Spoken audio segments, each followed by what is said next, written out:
काजू नमक पारा बनाने के लिए सबसे पहले मैंने यहाँ पे 1 कप मैदा लिया है, 2 बड़े चम्मच घी लिया है और यहाँ पे मैंने 1 चम्मच अजवाइन लिया है, आधी छोटी चम्मच मैगी मसाला और आधी छोटी चम्मच जीरा पाउडर लिया है और साथ में ही आधी छोटी चम्मच नमक लिया है।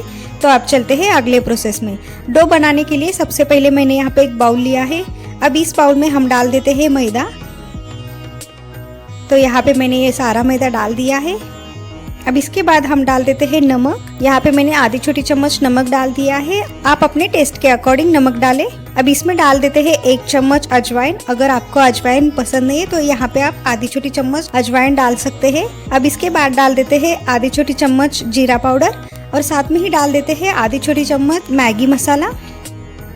अब यहाँ पे हमें डाल देना है घी। तो घी को हमें थोड़ा सा गर्म कर लेना है। तो यहाँ पे मैंने हल्का सा गर्म कर लिया है और यहाँ पे 2 चम्मच डाल देते हैं। तो यहाँ पे मैंने ये 2 चम्मच घी डाल दिया है। अब हम इसे अच्छे से मिक्स कर देते हैं। आप चाहे तो यहाँ पे तेल का भी यूज़ कर सकते हैं, लेकिन घी यूज़ करने से काजू नमकीन बहुत ही क्रिस्पी बन जाते हैं। तो इसलिए यहाँ पे आप घी का ही यूज़ करें। मोइन बराबर है कि नहीं ये कैसे पता करें, तो इसलिए हमें मुट्ठी में इस तरीके से मैदा लेना है और इसे दबाना है। अगर इसका शेप और ये लड्डू फॉर्म में हो गया तो इसका मतलब यहाँ पे घी बराबर है। अब हम इसमें थोड़ा थोड़ा करके पानी डाल देते हैं और कड़ा डो बना लेते हैं। हमें डो को ज़्यादा सॉफ्ट नहीं करना है, हमें डो को थोड़ा सा कड़ा ही रखना है ताकि उससे जो काजू नमकीन है वो एकदम खस्ते बन जाते हैं और एकदम क्रिस्पी भी बन जाते हैं। तो इसलिए हमें डो को कड़ा ही रखना है। तो यहाँ पे मैंने आटे को अच्छे से गूंद लिया है। तो यहाँ पे आप देख सकते हैं कि मैंने आटे को थोड़ा सा कड़ा ही गूंद लिया है। अब हम इसे कवर करके 10 मिनट के लिए रख देते हैं। तो मैंने यहाँ पे प्लास्टिक पेपर का यूज़ किया है। आप चाहे तो गीले कपड़े का भी यूज़ कर सकते हैं। हम इसे 10 से 15 मिनट के लिए साइड में रख देते हैं। तो यहाँ पे 10 मिनट हो चुके हैं और मैंने इसका कवर निकाल दिया है। और यहाँ पे आप देख सकते हैं कि आटा जो है तो वो थोड़ा सा सॉफ्ट हो चुका है। तो हम इसके ऊपर थोड़ा सा घी डाल देते हैं और हम फिर से इसे गूंद लेते हैं ताकि इससे आटा और भी सॉफ्ट हो जाए। अब हम इस डो को रोलिंग बोर्ड पे रख देते हैं और इसे यहाँ पे भी एक बार मिक्स कर लेते हैं और इसे एक गोल शेप में कर लेते हैं। अब हम इसे अच्छे से बेल देना है। हमें इसमें आटे का यूज़ नहीं करना है। अगर ज़रूरत पड़े तो आप यहाँ पे तेल का यूज़ कर सकते हैं और इसे अच्छे से बेल देते हैं। हमें इसे थोड़ा सा मीडियम साइज़ में ही बेल लेना है, ज़्यादा पतला या ज़्यादा मोटा नहीं बेलना है। अगर ज़्यादा पतला बेला तो काजू नमकीन क्रिस्पी नहीं बन जाते हैं। तो इसलिए हमें यहाँ पे मीडियम साइज़ में ही इसे बेल देना है। आप चाहे तो इसके 2 लोई बनाकर इसे 2 बार बेल सकते हैं। मैंने यहाँ पे एक ही बार में इसे बेल दिया है। आप चाहे तो यहाँ पे आप कोई भी शेप में बेल सकते हैं। यहाँ पे गोल शेप आए ऐसा ज़रूरी नहीं है, इसलिए आप अपने पसंद के हिसाब से बेल सकते हैं।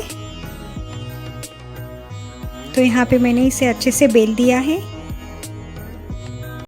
तो यहाँ पे मैं आपको इसकी थिकनेस दिखा देती हूँ। तो यहाँ पे आप देख सकते हैं कि मैंने इसे थोड़ा सा मीडियम साइज़ में ही इसे बेल दिया है, ज़्यादा पतला या ज़्यादा मोटा नहीं है। तो हमें इसी तरीके से इसे बेल देना है। तो यहाँ पे मैंने काजू शेव करने के लिए ये बॉटल का ढक्कन लिया है। आप चाहे तो छोटी कटोरी भी ले सकते हैं। तो यहाँ पे हमें इस ढक्कन की सहायता से हमें काजू फॉर्म में कर लेना है। तो यहाँ पे हम एक किनारे से स्टार्ट करते हैं। तो यहाँ पे हम एक आधा ढक्कन प्रेस कर देते हैं और स्टार्टिंग का पार्ट हम निकाल देते हैं। तो हम इस लाइन से ही हम स्टार्ट कर देते हैं। आधा ढक्कन रख देना है और इसे अच्छे से प्रेस कर देना है। तो यहाँ पे आप देख सकते हैं कि इसका शेप काजू के फॉर्म में आ चुका है। तो यहाँ पे आप देख सकते हैं दिखने में कितना बढ़िया दिख रहा है और दिख रहा है ना एकदम काजू जैसा। तो यहाँ पे मैं आपको एक और बार दिखा देती हूँ। ढक्कन का हाफ पोर्शन आटे में रख देना है और इसे अच्छे से प्रेस कर देना है और ये काजू फॉर्म में आ जाता है और ये दिखने में एकदम काजू जैसा दिखता है। अब हम इसी तरीके से ये सारे काजू बना लेते हैं। तो यहाँ पे आप देख सकते हैं कि कितना सिंपल है ये काजू बनाना। जब भी आपको चटपटा खाने का मन हो तो आप इस काजू को बनाकर रख सकते हैं। आप इसे 1 महीने के लिए स्टोर करके रख सकते हैं। इवनिंग के टाइम पे चाय के साथ हमें कुछ ना कुछ खाने का मन होता है, तो आप काजू नमकीन बनाकर खा सकते हैं। आपको ये बहुत पसंद आ जाएगा और साथ में ही घर वालों को भी बहुत पसंद आ जाएगा। तो यहाँ पे आप देख सकते हैं कि मैंने 2 लाइन में इसे काजू शेप में कर दिया है। तो हम इसी तरीके से सारे काजू बना कर लेते हैं। तो यहाँ पे आप देख सकते हैं कि कितना सिंपल है ये काजू नमकीन बनाना। तो यहाँ पे आप देख सकते हैं कि मैंने यहाँ पे ये सारे काजू बना कर लिया है। दिख रहा है ना एकदम काजू जैसा। तो आप चलते हैं इसे फ्राई करने के प्रोसेस में। यहाँ पे मैंने कढ़ाई में फ्राई करने के लिए तेल लिया है और तेल को थोड़ा सा गर्म कर लिया है। अब हम एक काजू डाल के चेक कर लेते हैं कि तेल अच्छे से गर्म हो चुका है कि नहीं। तो यहाँ पे तेल मीडियम गर्म है, तो अब इसमें हम डाल देते हैं ये काजू। तो यहाँ पे हम एक साथ में जितना काजू डल सकता है उतना यहाँ पे हम डाल देते हैं। तो यहाँ पे मैंने ये काजू डाल दिया है। अब हम इसे एक बार मिक्स कर लेते हैं। हमें यहाँ पे मीडियम फ्लेम पे ही इसे फ्राई कर लेना है। हमें यहाँ पे फ्राई करने के लिए 4 से 5 मिनट लग सकते हैं। हमें यहाँ पे मीडियम फ्लेम पे ही इसे फ्राई कर लेना है। आप चाहे तो लो टू मीडियम फ्लेम पे ही फ्राई कर सकते हैं। अगर तेल ज़्यादा गर्म रहे तो कलर जल्दी आ जाता है, लेकिन अंदर की साइड में ये कच्चा रह जाता है। तो इसलिए हमें यहाँ पे मीडियम फ्लेम पे ही इसे फ्राई कर लेना है।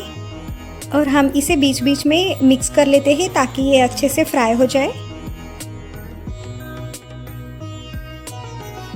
यहाँ पे आप देख सकते हैं कि ये अच्छे से फ्राई हो चुके हैं और इसके ऊपर कितना अच्छा कलर आ चुका है। तो अब हम इसे निकाल देते हैं। तो अब हम इसे एक प्लेट में निकाल देते हैं। यहाँ पे आप देख सकते हैं कि इसके ऊपर कितना प्यारा कलर आ चुका है। आप चाहे तो इसे थोड़ा सा डार्क भी कर सकते हैं। अब हम इसे एक बाउटी पे निकाल देते हैं ताकि जो एक्स्ट्रा तेल है वो निकल जाए। तो अब हम इसी तरीके से ये सारे काजू निकाल देते हैं। तो यहाँ पे हम इसी तरीके से जो बचे हुए काजू है उसे भी फ्राई कर लेते हैं। तो यहाँ पे हमें ये बचे हुए काजू डाल देना है और हम इसे भी मीडियम टू लो फ्लेम पे फ्राई कर लेते हैं। हमें इसे बीच बीच में मिक्स कर लेना है ताकि सारे काजू अच्छे से फ्राई हो जाए। तो यहाँ पे आप देख सकते हैं कि यहाँ पे ये काजू फ्राई हो चुके हैं और इसके ऊपर कितना प्यारा कलर आ चुका है। तो हम इसे भी एक प्लेट में निकाल देते हैं। तो यहाँ पे आप देख सकते हैं कि काजू का कलर कितना अच्छा दिख रहा है। तो यहाँ पे ये जो बचे हुए काजू है इसे भी निकाल देते हैं। तो यहाँ पे ये काजू नमकीन बनके तैयार है। तो यहाँ पे आप देख सकते हैं कि मैंने यहाँ पे सारे काजू को फ्राई कर लिया है और दिखने में भी कितना बढ़िया दिख रहा है। यहाँ पे ये काजू नमक पारे रेडी है। आप चाहे तो इसे ऐसे ही खा सकते हैं, नहीं तो आप इसे मसाला काजू नमकीन बना सकते हैं। तो मसाला काजू नमकीन बनाने के लिए मैंने यहाँ पे एक बाउल लिया है। अभी इस बाउल में हम डाल देते हैं काजू नमकीन। तो यहाँ पे मैंने ये सारा काजू नमकीन डाल दिया है। तो यहाँ पे आप देख सकते हैं कि काजू नमकीन दिखने में कितना बढ़िया दिख रहा है ना एकदम काजू। अब हम बनाते हैं मसाला। तो इसके लिए मैंने यहाँ पे एक बाउल लिया है। अब इसमें हम डाल देते हैं आधी छोटी चम्मच लाल मिर्च पाउडर और उसी के साथ हम डाल देते हैं आधी छोटी चम्मच जीरा पाउडर, या फिर आप मैगी मसाला भी डाल सकते हैं। अब हम इसे एक बार मिक्स कर लेते हैं। अब ये मसाला हम काजू के ऊपर डाल देते हैं। तो यहाँ पे मैंने ये मसाला डाल दिया है। अब हम इसे अच्छे से टॉस कर लेते हैं ताकि सारा मसाला अच्छे से मिक्स हो जाए। तो यहाँ पे ये मसाला काजू नमकीन बनके तैयार है। तो यहाँ पे आप देख सकते हैं कि कितना बढ़िया दिख रहा है और ये बहुत ही सिंपल है। तो आप इसे ज़रूर ट्राई करें।